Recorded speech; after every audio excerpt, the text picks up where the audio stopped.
در ربیع الاول د میاشتې په مناسبت میں 13 جمعه د نبی کریم صلی الله علیه وسلم د سیرت پاک سے یو څو خبرې عرض کړې. د نبی علیہ السلام او د والدې محترم نوم آمنه، بی بی آمنه. بی بی آمنه په مکه مکرمه کې د یو بهترین خاندان سره د هغې تعلق قبیله وي او د بی بی آمنه د پلار نوم وهب او د تر نوم یې وهیب او دا د خپل تر په تربیت کې وه. عبدالله متعلق ډېر زیات رشتې راتلې او خلکو په خپله دا غوښتنه کوله چې زمونږ لور یا زمونږ خور دا د عبدالله په نکاح کې راشي، ځکه بعضې کاهنانو او نجومیانو دا پیشنګویه کړې وې د عبدالمطلب متعلق او د عبدالله صاحب متعلق د آخر زمانه پیغمبر پیدا کیږي. لیکن د دې د هر چا دا خوښی چې خپل بچي له په یو ښه نسب کې او د یو هوښیارې بیبي او خشته بیبي سره نکاح وکړي. نو د عبدالمطلب دا خواهش و چې زه د دې بیبي آمنې سره د خپل زوی د عبدالله نکاح وکړم او مغسې وشوه. بیبي آمنه د وهب لور د وهیب د تر په تربیت کې وه، دوی غوښتله تر ورته ورکړه. کله چې نکاح لتلل نو دې وخت کې د عبدالله د حضور پاک د والد محترم عمر 19 کاله دی تقریبا. نو دا به قانونو چې نکاح به وشوه نو هغه زمانه کې دا رواجو، نو دا نکاح والا کم زلمی چې به د به 3 یا 4 شپې دا د هغه ښځې په کور کې کولې تېرولې به. دا د هغوی یو رسم او یو رواج او عجیبه داسې وشوه چې د نبی علیہ السلام د مور بیبي د تره لور د دې وهیب لور هغه عبدالمطلب ځان له وغوښته، هغې پرې رضا شو. ځکه ما تېره جمعه درته پوره د عبدالمطلب تاریخ ذکر کړی تقریبا. نو چې دی کله نکاح لتلل اته په لاره ور روانو نو په مکه مکرمه کې یو یهودنه ښځه وه او څوک کوي کاهنه وه. نو دواړه به هم به یهودنه و هم د کهانت دا علم ورسره. نو دا اتفاقا په لاره باندې ولاړه وه. نو عبدالله صاحب یې ولیده. نو چې دې څنګه ولیده نو دله دعوت ورکړه د ګناه چې مونږ کره راشه. نو عبدالله ورته انکار وکړ او یو 2 شیرونه ورته وی معنی دا ده چې حلال خلق او پاک خلق ګناه نه کوي او پاک خلق د خپل ځان د پاره د پاکو انتخاب کوي. داسې یو 2 شیرونه ورته وی او زه ګناه نه کوم ناروا نه کوم او عبدالله صاحب ته نه اختیار شو. عبدالمطلب ځان سره کسان بوتلو د مخکې تلو او د بیبي آمنې سره د عبدالله صاحب نکاح وکړه او کم چې د بیبي آمنې تر وهیب د هغه لور سره خپل نکاح وکړه. دواړه نکاحونه په یو ورځ شو. نو د دې د زول رسم مطابق عبدالله 3 شپې دا د سخر په کور باندې تېرې کړې. دا د هغې رسم و. د نکاح نه پس به دا پاتې کېدل. نو چې 3 ورځې پس په لاره د عبدالله را روان دی نو هغه ښځه چې مخکې پتلو کې د ګناه دعوت ورکړی هغه ورته دروازه کې ولاړه وه. نو عبدالله له اواز ورکړ. نو چې عبدالله ته وکتل وی چېرته تللی وې؟ وی زه تللی او د وهب لور د آمنې سره مې نکاح شوه. وی ښه غوږ کېږده. وی زه څه پلیته ښځه نه یم ګورې او نه زه زناکاره ښځه یم.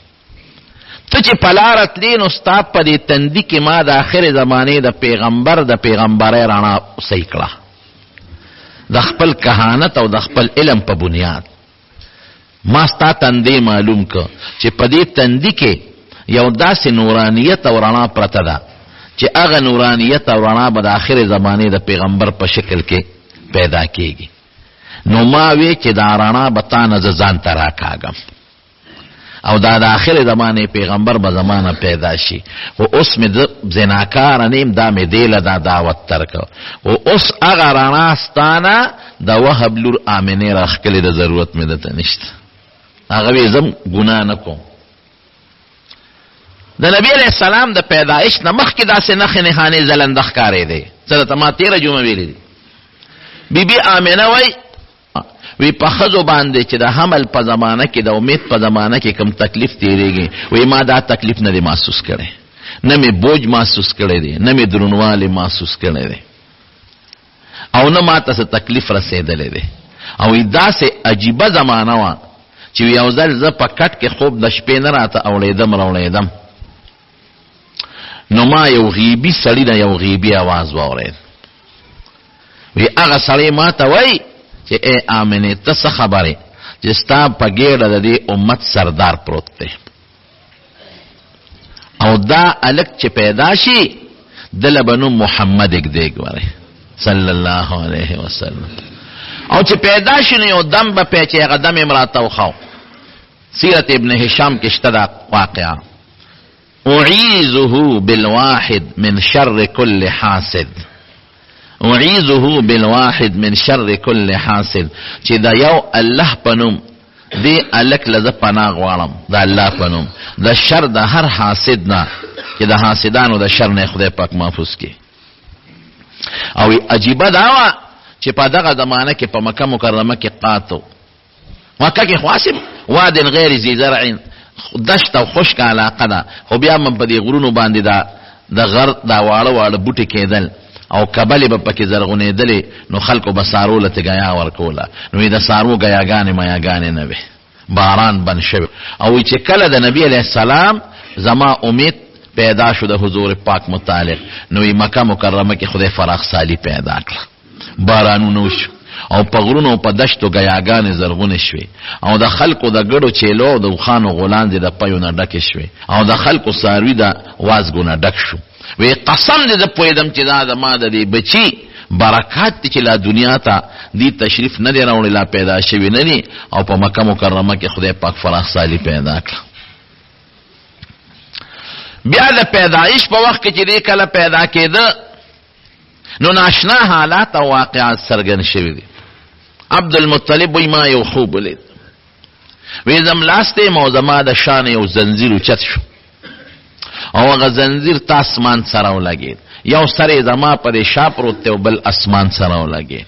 او ایناګان هغه زنجیر په اونه بدل شو اونه ته جوړ شو او د هغې اونې خرامونه پیدا شو او په خرامونو کې سانګې جوړې شو په سانګو کې میوې جوړه شو وی ډېر خلک راځي چې دا اونه کټ کړي خو یو خشتا لږ دی خوبصورت هغه ته خلک منې کوي څوک ورته نږدې نه پرېږدي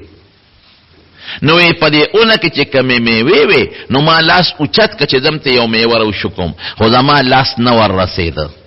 زه به ما لاس به واپس را پرېوت وی دې کې راویښ شوم نو د هغه زمانې چې کوم کاهنانو عالمانو د هغې نه مې د دې خوب تعبیر وغوښت هغې وی ستا د شا نه به د آخرې زمانې پیغمبر خدای پیدا کوي او داغه دا څنګه د هدایت او دا میوه د هدایت دا په دنیا کې خوريږي او خلق به ته فائدې اخلي او څوک به مخالفت کوي راځي چې داونه کټ کی مخالفت بکي خو خدای به د خلقو د مخالفت نه محفوظ ساتي وی تیغه میوه ته نه رسیدي نو داغه د نبوت زمانه نه به تمخ کمري وی دا تعبیر ما ته ملوش او چې کله حضور پاک مبارک پیدا کېده نو عبدالمطلب سے پخپله وی زه بیت الله سره خوا کې ناستم وی دا بیت الله دا دیوالونه د ځمکې لرالل او بیا اوچت شو او څومره چې په مکه مکرمه کې غټ غټ بوتانو وتېدل د مکې غټ کافران وی په دغه شپه زمونږ یو غټه بوتخانه او په هغې کې بوتانو او چې کوم غټ بوت و نو په ځمکه پرېوت وی مونږ بیا نیغ کړ وی بیا په ځمکه پرېوت وی مونږ بیا نیغ کړ نو بیا په ځمکه پرېوت نو بیا هم نیغ کړ وی مونږ کې یو کس وی چې هر څه چل دی خو په دې شپه څه ناشنا کار شوی دی د نبی علیہ السلام مبارک شاعر دی حضرت حسان ابن ثابت رضی الله عنه دی وی تقریبا د شپږو اووه کالو دغه وخت کې د شپږو اووه کالو وی یو یهودی आवाज وکړ او چغې کړې هغه یهودي چې د آخري زمانې د پیغمبر ستاره اوچته شوې ده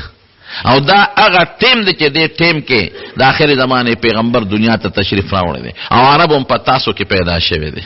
او په جاړه شو مې چې جاړې ولې کاکاجي وی جالم پدې چې مونږ وې دا منقبت به بنی اسرائیل ته ملو شي زمون قوم ته خدا منقبت زمون د قوم بنی اسرائیل نه د مکی عربو ته منتقل شو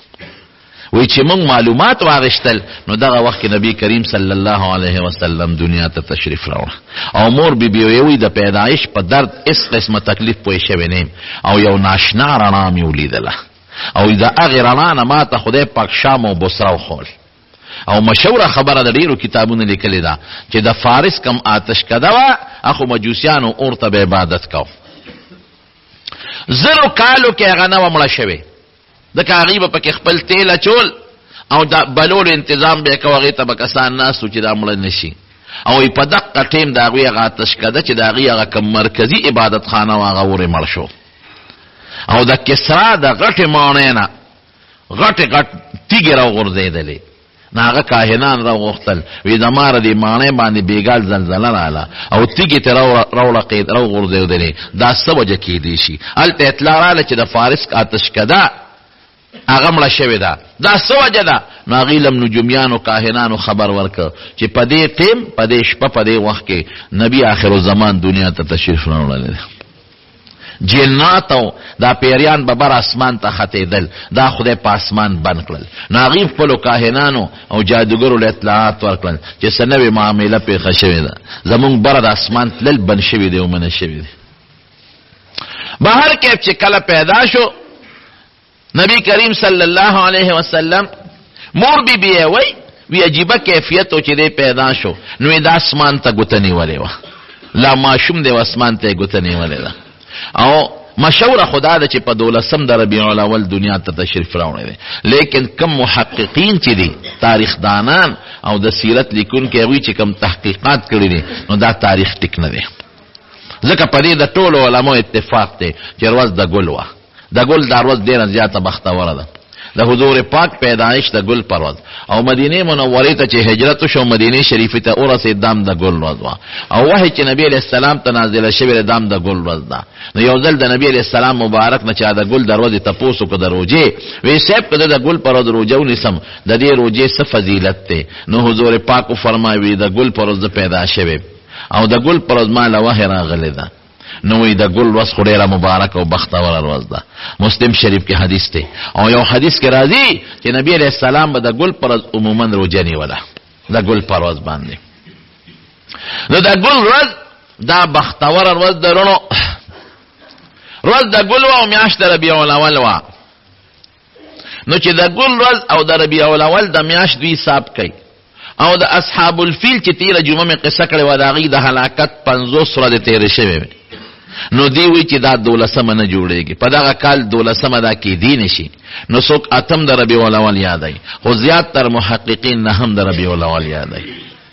او د اپریل میاشت وا او څوک شلم یادای او څوک 22 تاریخ یادای 22 اپریل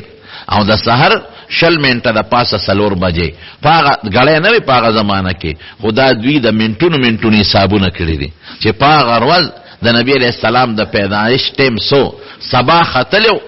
او نور ته خطو ته لا ډیر ټیم پاتو نو هغه چې حساب کړی دا شل منټه د پاسه سلور بجې تقریبا جوړېدل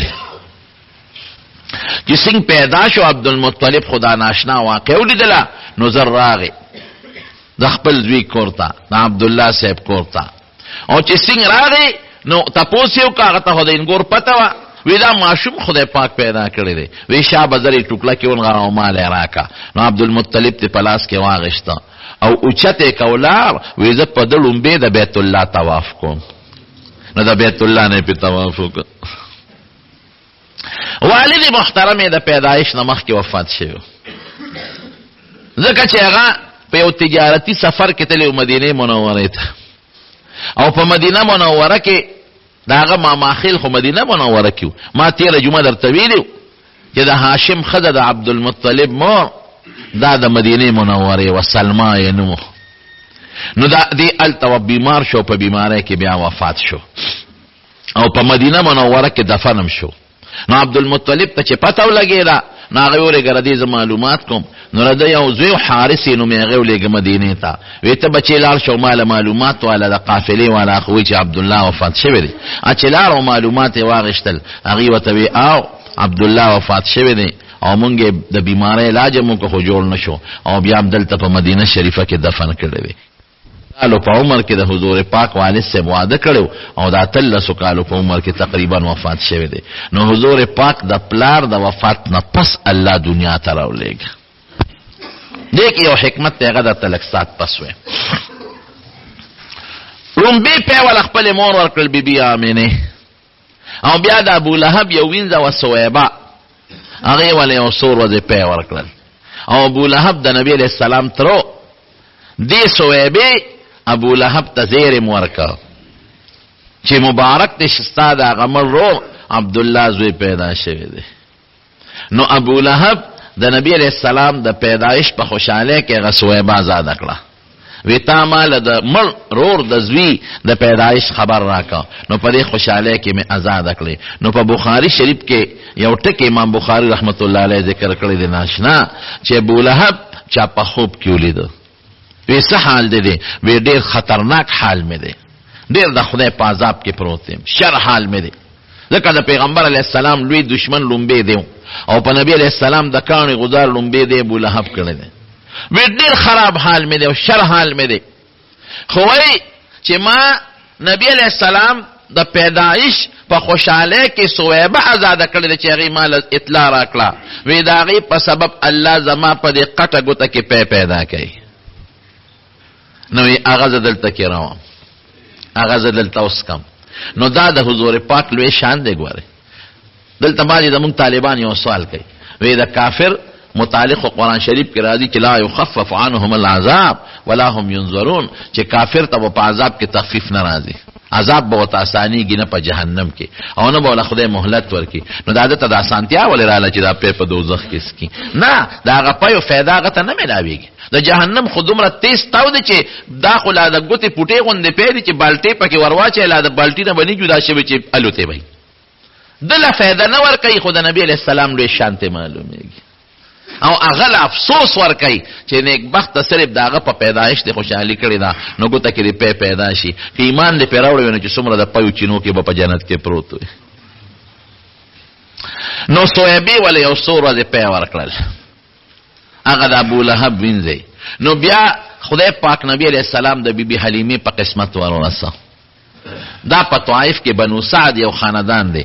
التوسیدلا او د باندو د طائف آب و هوا ډیره مزیدار اوسم د طائف آب و هوا ډیره خشتنه ډیره خولي میوه پکې کېږي او ډیره خشته اعلی سبزی پکې کېږي او یخ وطن د مزیدار اعلی مکه مکرمه بار یو غر دی دا غر نشاط تقریبا 100 کیلومتر لګبګ په طائف راځي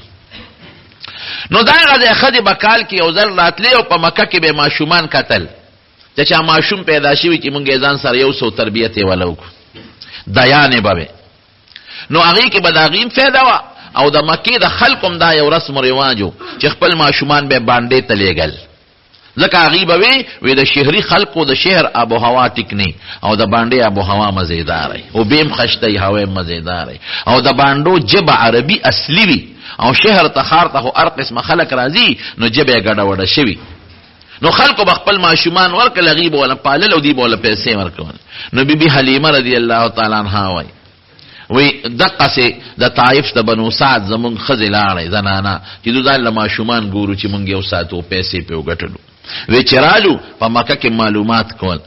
نو زما چې څومره مرګري راغلي وی اره مرګري ته یو ماشوم میلاو شو او پیغمبر علی السلام ته چا غاړه نه خاونده خلق به دې کور کې یو ماشوم پیدا شوی دی واتر وځي مخ نو چرابل التپوس به کنه د پلار نشتا دا یتیم دی د پیدایش نه مخ کې پلار وفات شوی دی نو چې هغه خدو به تغاړه نه خاوده چې دا یتیم دی نو موږ له بسره کی پلار یې نشته نو موږ له بسره کی وی ډېر خزو په چکرو لگاو خو دې چام قبول نک وی زم پړون بي زل عالم چې تپوس مې وک وی چې پلار یې د پیدایش نه مخ کې وفات دی وی ما وی چې دا ماشوم نورم ما له بسره کی څه پیسې برا کی خو ما نور مرګرو ته ماشوم میلاو شو او ما ته میلاو نشو نو مې چې تشزم نو دا ماشوم بخیر ځان سره بوزم نور عالم او نبی علیہ السلام مبارک دا ماشوم میزان سره اوچت ک چې چې تشه نشم تللی. وی زما ته څه پته وه چې دا خو په دنیا کې واقعي یتیم دی، خو د خدای په نزد د یو لوی مقام او مرتبې خاوند دی. وی ما چې دې څنګه اوچت که او ما خپلې سینې ته واچو، ګسې سینې ته، ځکه د ما خپل بچی مو. نو وی ده د ما ګسه سینه نه اغېشتله، جړلې. نو ما زر دې بلې سینې ته که، نو وی زما ښې سینه یې واغېشته او ګسه سینه د ما هغه بل بچي ته ژوه. او چې په لاره تلو نو په کومه قچره چې ما سورلي کړې وه نو ډیره لاغیره وه او ډیره ټپه وه، او ما به شړله او قافله کې سفر نشو کولی، رستو رستو به کېدله. او چې ما نبی علیه السلام مبارک غیږ کې واغېشته او په هغه قچره څاروي باندې سور شم. وی قسم دی چې د ما څاروي د نورو څاروو نه مخکې روانو. نو ما ته د قافلې خلک وی چې حلیمې دا هماغه څاروي دی که دا د مکه کې بدل کو؟ ما چې نه دا هغه څاروی دی، خو ما له خدای یو برکتي ماشوم په لاس را کړی. وی قسم دی چې د ما په سینه کې دومره پیدا شو چې نبی علیه السلام به موړ شو، زما خپل بچی به موړو. او زمونږ په علاقه کې په دغه زمانه کې قات او قات ګیاګانې نه وې. نو زما ګډې چیلې او څاروي چې به زما بچو سرنله بوتلل، نو ماښام به ماړه راتلل. وی زما څاروي سر به شو، غلاندې به د پیو ډکې وې.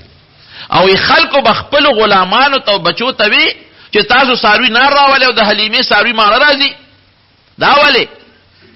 هغې سره یو ځای د هغې څاروو سره څاروي سره وی. وی بیا به خلکو زما څاروو سره یو ځای څاروي سرول، خو بیا به هم د خلکو څاروي نه راتلل او زما څاروي به ماړه راتلل او غلاندې به یې د پیو ډکې وې. وی قسم د ما د پیغمبر علیه السلام مبارک په بوتلو په دغه سور وځې کې دننه دننه د هغه برکتونه محسوس کړي دي او ما لیدلی دي. او ما به دې کله د خپلې بلې سینې ته واچو د پیو دپاره. نو نبی علیه السلام په ماشوموالي کې هم ډېر انصافدار و. وی د هغه خپل بل روپۍ ته به د خوله نه اچول، هغه به یې نه رول، هغه خپله سینه به یې رودل، هغه بله به یې نه رودل. او عجیبه ناشنا ټکې سیرت ابن هشام کې شته او په مستد د احمد کې هم شته، نور علما هم لیکلي دي چې نبی علیه السلام مبارکه به ما دې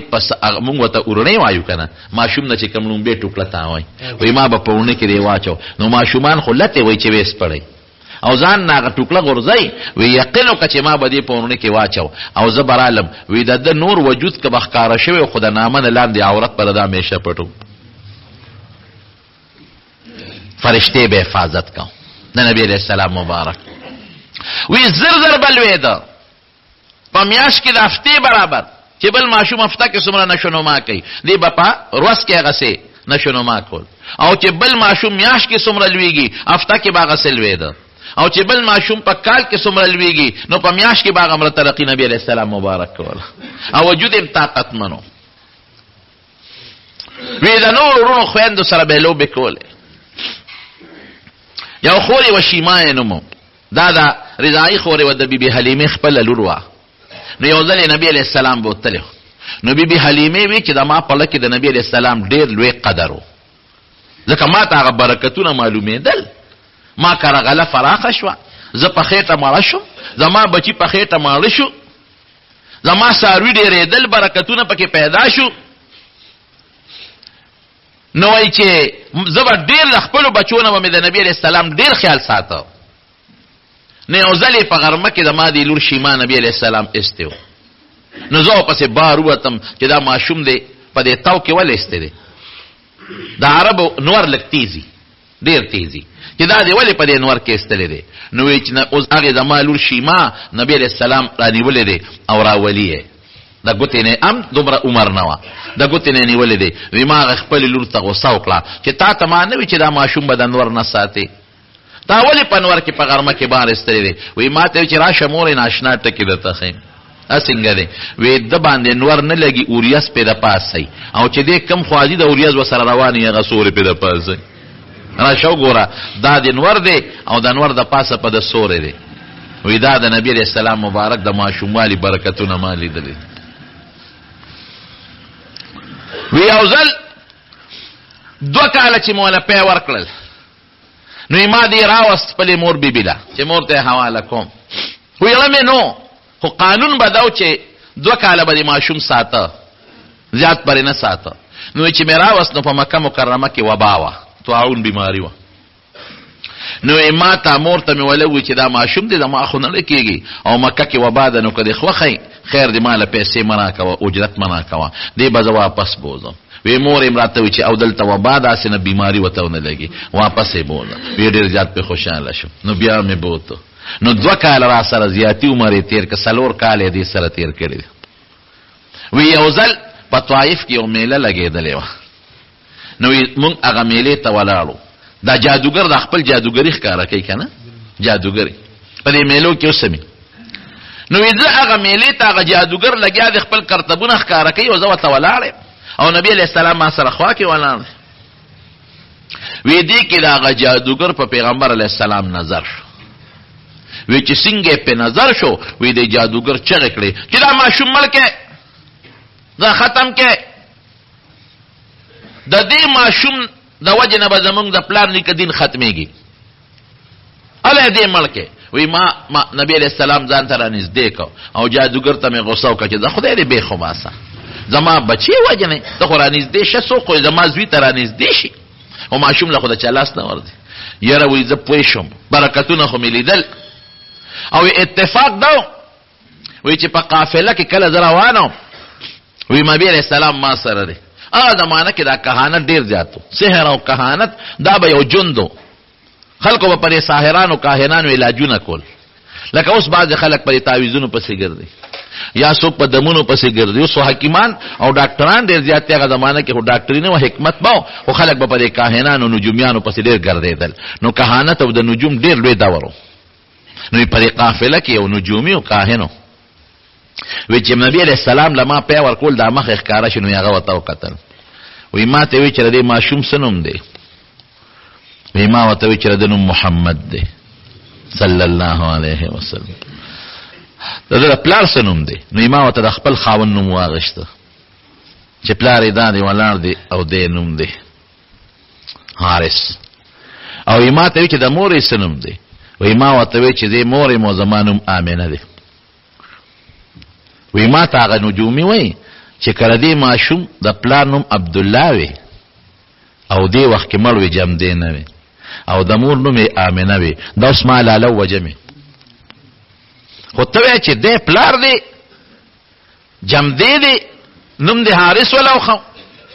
او ته وی زه مور یم او نوم ستا حلیمه دی. نو دا په شک کې دی واچولو. وی ما ورته وی چې ولې دی وجه؟ وی د دې ماشوم شکل د آخر زمانې د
پلار نوم به عبدالله او د مور نوم به آمنه. نو د دې په دې وخت کې په شک کې واچولو. وایي مې چې شکر دی چې خپل نوم مې ورته ښوولی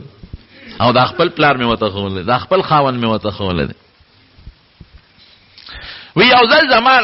خپل ماشومان وروڼه خویندې په منډه رالل. وی ما ته وی چې مورې هغه زمونږ قریشي رور خو چا مړ که. وی بس په ما هیبت راغی. مې چې دا خو لانجه پیښه شو.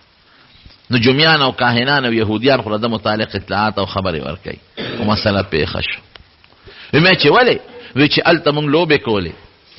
او یو څو کسان رالل او چړې یې راوویستې او په سینه کې یې ولې وټومبلې. وی بس ما چغې جوړې کړې. خاوند ته مې وی سړیاله راشه. وی منډه مې کړه چې راشه مونږ ته ځای وښایه. وی هغوی ماشومان را سره وو. وی هغه ځای له یې بوتلو. وی چې هلته سینګ ورسېدو کتل. وی نبي علیه السلام دقسې یک تنها ولاړ دی او شین ګوشین هېڅوک نشته، نه پې د وینې اثر شته او نه څه د چړې چاکو داغ شته. زر مې وکته او یو چت مې که سینې پورې مې ونیوه او کور ته مې راوسته. ویرېدم. وی ما ته مې خاوند وی چې دا به چېته پیریان میریان او یا چېته بل څه شی به و د غیب و سالب به. دا صادر ګرځي خدای مو مخه جومات کې زمونږ بره کار شروع دی. تاسو ته ما مخکې الحمدلله کار زمونږ تقریبا ډېر وشو لږ پاتې پرسترې شروع دي. نو زړه د اخلاص نه مدد وکړئ ښه تعاون وکړئ ورسره. ځکه ما تاسو ته ویلو چې مونږ عامه چنده نه غواړو او نه چا تر چندې وایو نه چا نه غواړو. بس دا چې خدای پاک د چا په لاس کې دا کار کړي نو د هغوی نه خدای پاک به دا انشاءالله دا کار اخلي. به هر کیف وی شین ګوشین ولاړو کور ته مې راوسته. چې مې کور ته راوسته او کله نبي علیه السلام یو پوټی قلار شو نو ما تې تپوس وکړ بچې څه چلو؟ وی راته وی چې مورې هغې بیبي حلیمې ته به یې مور وی رالل. وی هغه یو ابل نه تپوس کړي چې دا هلک دی؟ هغه ورته وی هم دا هلک دی. وی زه یې ونیولم او چړې چاقینچانې چاکوان ورسره و. هغه یې راوویستل او ما ته وی چې بچې مه یارېږه تا نه به خدای د دې امت مشر او سردار جوړوي. تسلي راکړه او دې ځای کې د دې سینې د دې قوتې نه تر د دې نامه پورې د دې خېټې پورې دا ځای رالوشلو او زه په دړ نیم پېښ شوی. او بیا زما د دې وجود نه نبي علیه السلام وروستو دا قصه بیا کړې ده. دا یې وروستو قصه کوي خو لا ماشوم دی پوهېږي نه. زما د دې وجود نه یې زما زړه راوویسته او ځان سره د زمزم اوبه راوړې وې. حضور پاک به وروسته وی چې دا زما ماشوموالي کې کوم قصه در شوي سینه شلېدلی شوې وه. وی چړۍ چاکوان او سامان ټول د جنت او اوبه زمزم وې. نو زما زړه پې ووینځه او د زړه سره داسې پوټینۍ غوندې غوښه وه. وی هغه یې تیو شکوله اخ به یې غورځوله. وی هغه یو دی بل ته وایي چې دا د انسان زړه سره د شیطان د ناستې جالی چې دا تې ختمه کړو. او بیا یو کاسه وه چې هغه د سرو زرو وه او هغه د علم او د حکمت نه ډکه وه. هغه کاسه زما په دې زړه کې ورواړوله او زما رګونه پې ډک شو او بیا ورسره یو مهر و زما په زړه د پاسې هغه مهر ولګو او بیا زما هغه غوښه یو ځای کړه او لاس یې پراخ که واپس ټیک شو. دا څلور کرته دا شق قصه در شوی دی. یو وخت بیبي حلیمې کره او نبي علیه السلام تقریبا د څلورو کالو چې دا واقع پیښه ده او بل ځل د لسو کالو عمر ته چې نبي علیه السلام ورسېد نو دا بیا شوې ده او بل ځل چې نبي علیه السلام ته کله نبوت میلاوېده په غار حرا کې دا بیا شوې ده او بل ځل چې نبي علیه السلام مبارک کله معراج ته بر اسمانونو ته نو دا واقع بیا شوې ده. څلور ځله دا د سینې اپریشن د نبي علیه السلام مبارک شوې ده. بیبي حلیمه وایي پې ویارېدم. وایي ما وی چې یاره باس او په دې لږ دا څه مسله ده چې ته پیریان دی او که څه شی دی هسې نه واقعي دی لږ ته څوک نقصان ونه رسوي. نو څلور کاله چې پوره شو نو مور لی راوست. نو مور ته مې وله وی ټوله قصه وکړه. نو مور یې وخندل وی نه یریږه ما د دې ماشوم ډېر عجیبه حالات لیدلی دي. زما دا د پیریانو خبره نه ده. زما د دې بچي به ډېر لوی شاني انشاءالله العزیز.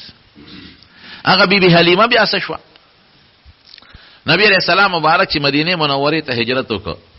نو دا بیا مدینې منورې ته راغلی ده. یو صحابي وی نبی علیه السلام یو ځل ناستو په څادر باندې نو یو بوډۍ ښځه راغله. نو پیغمبر علیه السلام مبارک ورته د خپل ځای نه پاڅېده او هغه یې د مټه ونیوله او په خپل څادر باندې یې کېنوله او ډېرې خوږې خبرې ورسره کولې او مورې مورې لفظ به یې ورته وی چې خبره به یې کوله نو مورې مورې. نو چې دا زنانه بیا لاړه نو ما د چا نه تپوس وکړو چې دا ښځه څوک و چې نبي علیه السلام یې دونه قدر وکړو پاڅېد ورته او په څادر یې کېنولو مور مور ورته وایي وی هغې وي چې دا هغه ښځه ده چې نبي علیه السلام له یې پی ورکړي دي بی بی حلیمه رضی الله تعالی عنها. او د مدینې منورې چې کوم قبرستان د جنت البقیع ورته وایي په هغې کې دفن د هغې کې قبر هم دی. هغه خورې چې وه شیما چې کله د حنین او د اوتاس غزا شوه او قیدیان پکې گرفتار شو نو دا هم پکې گرفتار شو. نو په زرګونو قیدیانو نو دی شیما صحابو ته وی چې زه خو ستاسو د پیغمبر خور یم. نو نبی علیہ السلام ته چاله وی صاحب په دې قیدیانو کې یو جینۍ ده او هغه وی چې زه ستاسو د پیغمبر خور یم. نو نبی علیہ السلام مبارک پوه شو وی اواز کوي دې جینۍ ته راواله. نو چې راوسته وی ته زما څنګه خور یې ته زما د خوروالی دعوه کې وی زما نوم شیما دی او زه د بیبي حلیمې لور یم او ما تا په ماشوموالي ډېرې لوبې کړې دي او تا ته زه یو نښه ښیم که ته وایې چې دا دروغ وایي نو یو نښه درته ښیم. وی څه نښه ده؟ نو هغې ورته لاس ښکاره کړ وی ما تا لوبې کولې نو ته ما ته غوسه شوې نو وی تا په ما چک لګولې وی ستا د غاښونو نښه زما په دې لاس تا ده پرته ده. نو د حضور پاک مبارک تا ماشوموالی رایاد شو سر وکي اوښکې وګرځېدې. صحابو ته وی دا خو زما رضایي خور ده نو که خوښه نو دا به ازاده کړو خوشې به یې کړو. نو د هغې د برکت نه شیما وایي زه دومره بختوره یم چې زما د برکت نه زما د ټول قوم واړه او لوی او ښځې قیدیان چې څومره ټول ازاد شو. مور بی بی بیا مدینې منورې ته لاړه د حضور پاک بی بی آمنه سعدیه. نو د خپل پلار د خپل خاوند د قبر زیارت او ملاقات له نو ام ایمنه هم ورسره وه دی وینځه وه او نبی علیه السلام هم ورسره وه خو پیاده مزلې وې وخت په پې ډېر لګېده قافله تله نو دا پکې لاړه. نو هلته د خپل خاوند عبدالله د قبر زیارت وکړه نو واپس راتلل په قافله کې. نو مکې مکرمې نه بعد د بدر سره خوا کې یو کلي د علاقه د ابوا ورته وایي په هغه ابوا کې نه جوړه شوه او په هغې کې وفات هم شوه. نو په ابوا کې یو غر د یو غونډۍ د ما لیدلې زه ورلتلې نو هلته کې د نبي علیه السلام مبارک د مور د بیبي آمنې د هغې قبر دی. نو نبی علیه السلام د پلار نه خو یتیم پیدا و پیدایشي یتیم چې ورته وایي او مور یې تقریبا دغه د 4 کالو بلکې لږ عمر یې زیاتو دغه وخت کې مور وفات شوه. نو ام ایمن ځان سره بیا مکې مکرمې ته راوسته.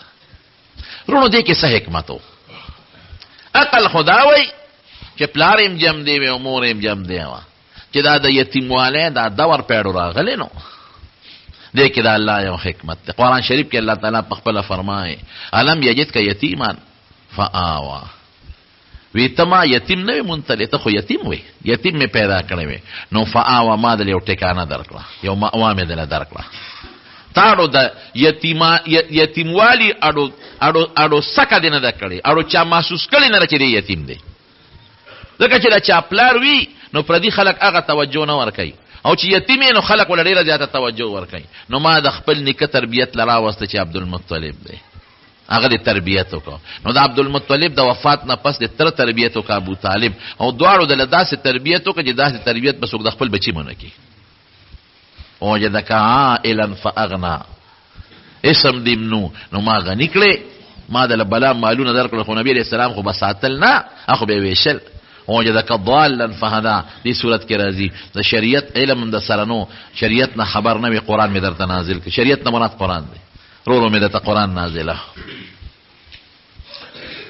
نو بیا ورته وروسته وایي اما الیتیم فلا تقهر وی پتا د یتیمې دور تیر شوی ګران دی که آسان دی سخت دی. نو که بل یتیم نه راشي ګورې غصه به ورته نه کوې پتا تیره ده دا خبره دا الله د هغه یتیم د دور هغه حکمت په خپله ذکر کوي چې پتا د یتیمانې دور تیر شوی دی نو د نورو یتیمانانو خیال ساته ګرانو که آسانو که ډېر مالم یتیم سري دولت می خلک یې خیال هم ساتي خو په زړه کې چې د اختر ورځ راشي نو د په یتیم څنګه تېرېږي بیا ارمان چې نن هر یو پلار خپل بچي له پیسې ورکوي او په سر وله لاس ایږدي او بابا ورته وایي که نن زمان بې نو ما به مته بابا ویلی زما په سر به یې ملا سراخ کړی او ماله به یې یو 15 روپۍ د اختر خو راکړی وې. نو پتا د یتم د یتیموالي زمانه او دور تیر دی. هغه سوچو که ځان ته د نورو یتیمانانو خیال به وساتې. د دې وجې نه نبي کریم صلی الله علیه وسلم د یتیم متعلق ډېر زیات ذکر کړی دی. د یتیم په سر چې چا لاس راخ که، د یتیم په سر د رحم لاس راخ که، رب العالمین به دې انسان باندې رحم کوي. او نبی علیه السلام فرمایي چې چا د یتیم کفالت وکړو، یو یتیم د هغې کفالت دا چې د ډوډۍ د جامې تنظام، دارنګې د سکول، دارنګې د دیني مدرسې، خو چې پوره تربیت یې وکړه لکه د خپل زوی، نو نبي علیه السلام فرمایي ویزاو هغه سړی به په جنت کې داسې یو ګوتې مبارکې داسې کړلې. د یتیم کفل چې د هغه تربیت کوي، هغه انا وکافل الیتیم، وی هکذا په جنت کې به دقسې یو دا ګوتې مبارکې داسې کړلې، لږ غوندې فاصله یې پکې وساتله لکه د پیغمبر مرتبه خو اوچته ده. او د یتیم مال به نه خوري. قرآن شریف کې راځي الذين ياكلون اموال اليتامى ظلما انما ياكلون في بطونهم نارا وسيصلون سعيرا. یتیم مال به په ظلم نه خوري، او کله یتیم مال دې په ظلم باندې وخوړو نو خېټې ترې د جهنم اور ورواچو. اور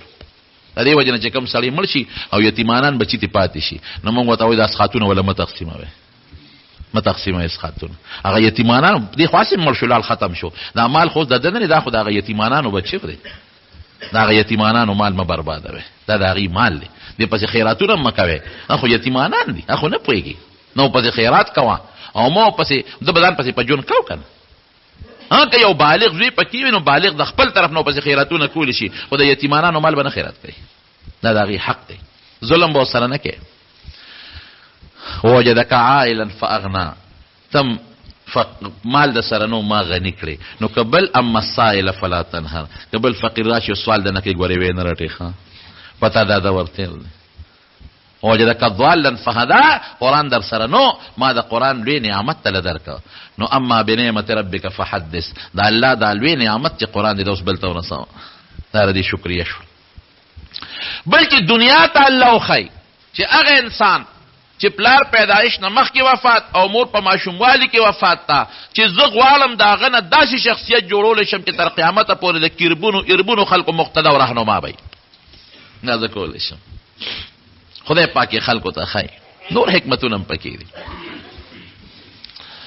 بهر کې تربیت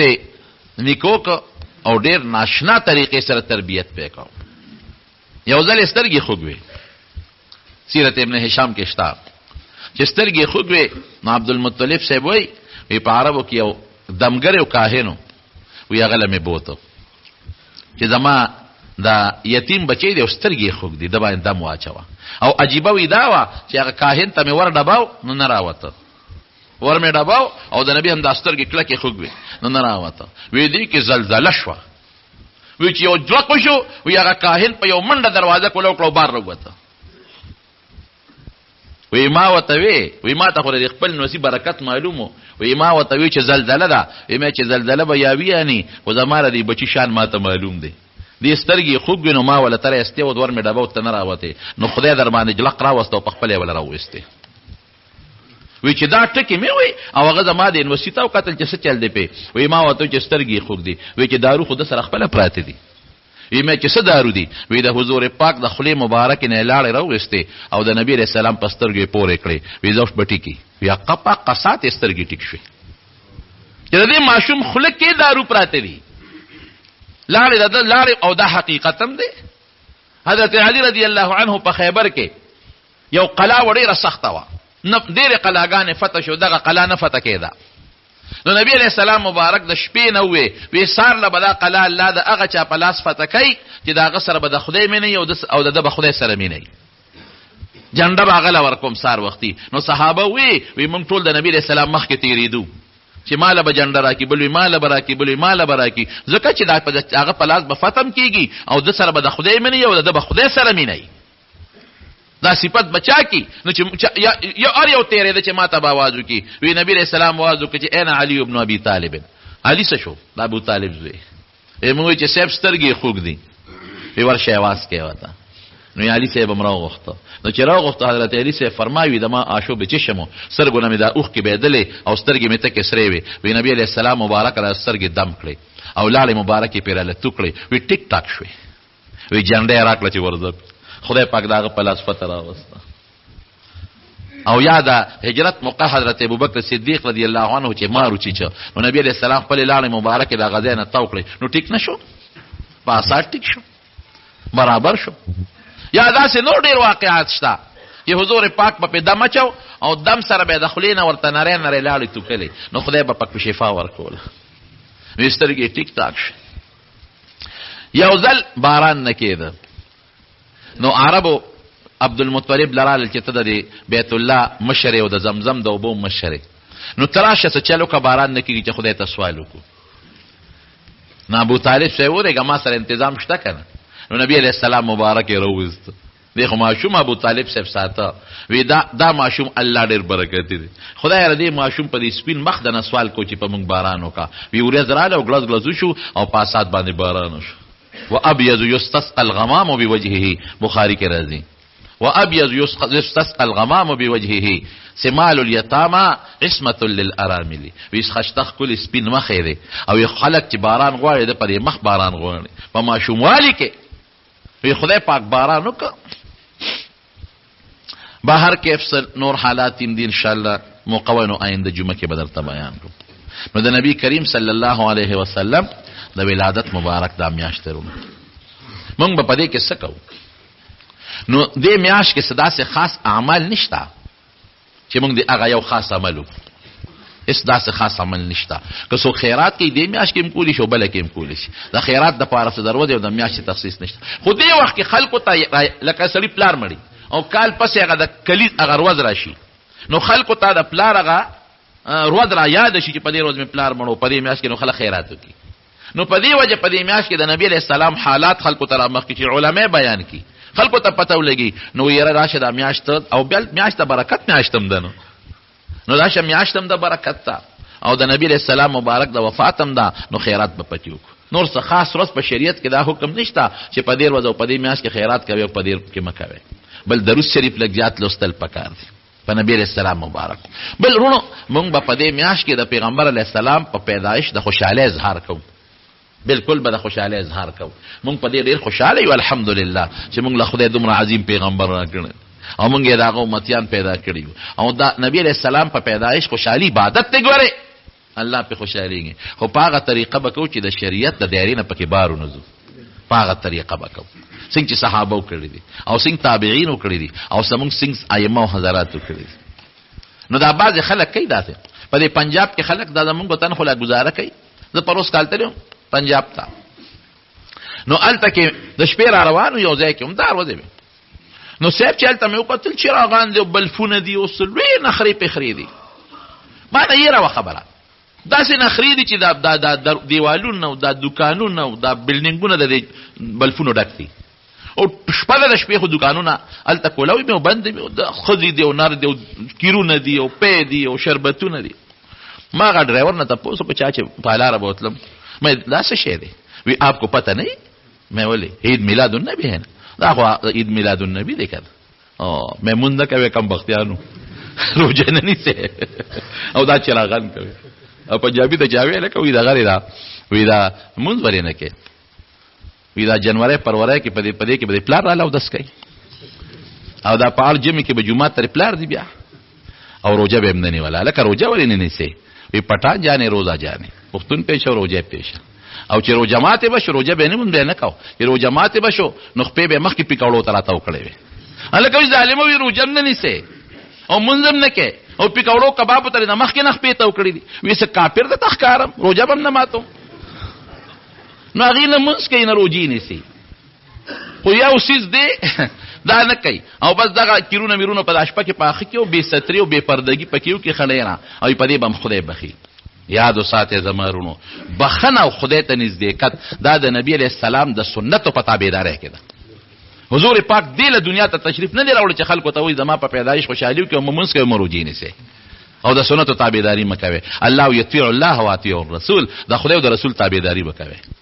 نو زمون جنت پدې کې د الله خوشحالي پدې کې ده چې د پیغمبر علی السلام مبارک سیرت ورو هغه سي لکم فی رسول الله اسوه حسنه استاد پر نیک نمونه چې داغه په شان نمونه لاله جوړه کې او کستا شکل او استاد نمونه او استاد جامه او استاد کردار او استاد ولاله او ناس ته ارڅ د انګریز په شان دی وی او صرف وایي چې د نبی علیه السلام په پیدایش به زه چراغان هم کوم او جلوس به هم باسم او خوشحالي به هم کوم او لاسونه به هم پړقوم او چغې به هم پکې وام، نو په دې نه خلاصېږي، په دې مخه په دې هم خوشحالېږه ما. داسې هغه ځان له د زړه په زور خوشحالي راوستل دي. اصل جنت او اصل د خدای پاک د نزدېکت او جنت حاصلول د نبی علیه السلام په کردار خپلولو ده، د نبی علیه السلام مبارک په سنتو عمل کې ده، او چې نبی علیه السلام د کوم څیز نه منې کړو چې د هغې نه موږ ځان وساتو. نو دا ما سیرت په دې بنیاد روان کړه چې یو خو ته پته مو لګي چې نبی علیه السلام څوک و. زموږ شیخ صاحب یو ځل خبره کوله، هغه وی یو ځل د لاهور کې چې ته د مخکې زمانې د غالبا چې د 1934-35 خبرې به غالبا هغه زمانه کې چې ته پرچه وه د جرنالیزم په هغې کې یو سوال راغلی، نو هغې کې دا سوال راغلی چې د نبی علیه السلام متعلق په هغه یو نوټ ولیکې د هغه په سیرت باندې. نو بیا هغه پرچه چې داسې جوابات خلکو لیکلو چې هغه بیا اخباراتو په کالمې لیکلی وې، نو چا پکې لیکلي چې دا په کشمیر کې پیدا شوی دی، چا لیکلي چې په مکه مکرمه کې یو مالداره کورنۍ کې پیدا شوی دی، چا لیکلي چې مکه مکرمه کې یو سیټ کره پیدا شو، لسم تعلیم په مکه کې حاصل کو او اعلی تعلیم د لپاره اکسفورډ یونیورسيټي ته تللی دی. دا زموږ د خپل پیغمبر تاریخ دی. او هغې به وي په مدینه منوره کې یو بارټلا وکیل او د ازاري مانسیری و. وی ما نه تپوس وکړه خوا کې ناست وم چې بچې څه کوې؟ وی بچې زه خو 400 مو دلته کې علم حاصلوم. وی ما ته وایي چې خلک سپومۍ ته وختل او ته زړی یادې. وی ما ورته چې کاکاجي هغه سپومۍ مې تا ته پرېښې ده، زه به هم دا د پیغمبر زاړه یادوم او ته پېچ او سپومۍ دې پېښ. وی بیا ما ته وی یاره وارې او تپوس ته نه کوم چې دا نبي علیه السلام د اکبر باچا زمانه کې تېر شوی دی، دا پته چاته نه لګي چې ته اکبر باچا او چې ته پیغمبر علیه السلام. نو وروڼو د خپل پیغمبر تاریخ نه ځان خبر کړئ. هغه قوم بهترین قوم دی چې کم قوم خپل مشر ير نه کو او بیا د پیغمبر علیه السلام مبارک غوندې مشر خپل مشر او خپل زوړ تاریخ چې چا ير کو، دا لاندې قوم دی، دا پریوته قوم دی. زمونږ خپکیږي مخ په نصاب تعلیم ډېر ګند روان دی. زمونږ په نصاب تعلیم کې د نبی علیه السلام شان له هغه حیثیت نه دی ورکړی شوی کوم چې پکار دی. دا د اغیارو سوچ او فکر دی. ګنې زمونږ د اردو او د تاریخ په دې کتابونو کې اردو زده کې یا انګریزي زده کې، نو دا خو یو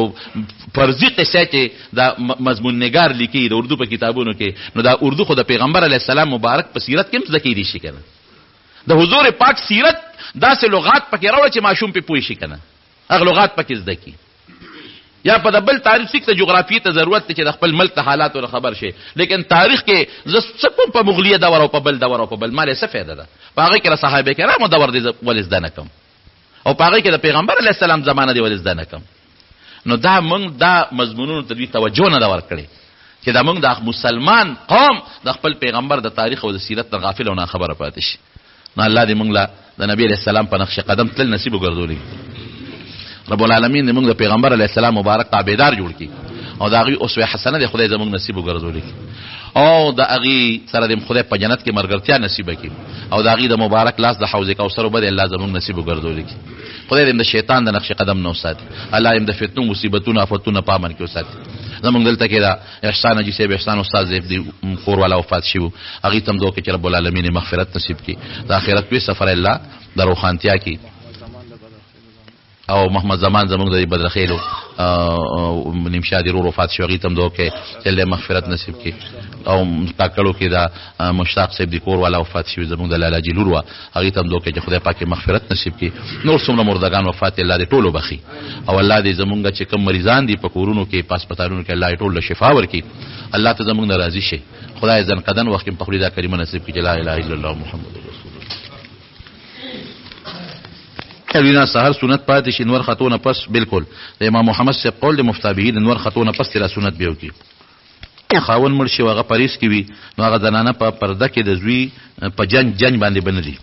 دا عدت په خپل کور کې تیری د خوشاله جامې داسې او داسې د خوشاله داسې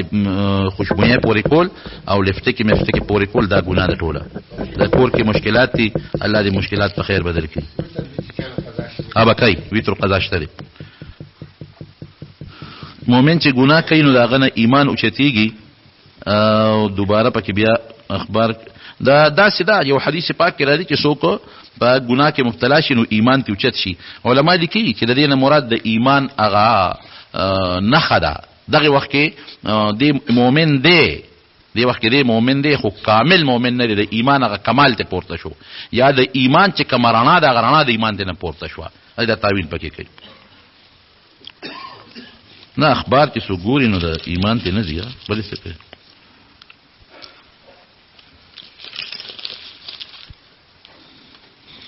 ما ته د ګیرې ساتلو ډېر شوق دی خو د ښځې نه مجبور یم هغه اجازت نه راکوي او یو عالم وایي چې ښځه خوشحالول واجب دي نو سنتو پرېښودو دپاره واجب نو ګیره نشم ساتلی. خبره داسې ده چې دا د ګیرې په مسله کې خو ترې کمانډر صاحب خوشحاله ساتي. کمانډر صاحب خو د ګیرې مسله کې خوشحاله ساتي خو د دنیا مسله کې دم چې ته خوشحاله ساتلی ده او که یوازې په ګیره کې دې خوشحاله ساتلی. نبی علیہ السلام فرمای حدیث کې راځي لا طاعة لمخلوق فی معصیة الخالق. دې سره بس تا ډېرې خبرې حل شي. یو خوا د الله تعالی او بل خوا د مخلوق دوه خبرې رالی نو د الله د تابعدارۍ په مسله کې به د مخلوق تابعداري نه کوي. الله مخکې دی مخلوق رسته دی نو د ښځې حقوق پوره کوه لیکن دې خوا د الله حق د ښځې د حق نه بیا مخکې دی. د ښځې په دې کې څه قسمه تابعداري نه کوي او کمانډر صاحب پوهېږه که نه وی سار اکثر ادیمه او مونږ رانه قضا کېږي دا په عذر کې راځي که نه دا هېڅ عذر کې نه راځي ډېره اوږده شپه ده خو وختي پاسه کې 3 ګنټې خوب وکړم د صحت دپاره دا کافي دی. دو سجده سهوه به وکړي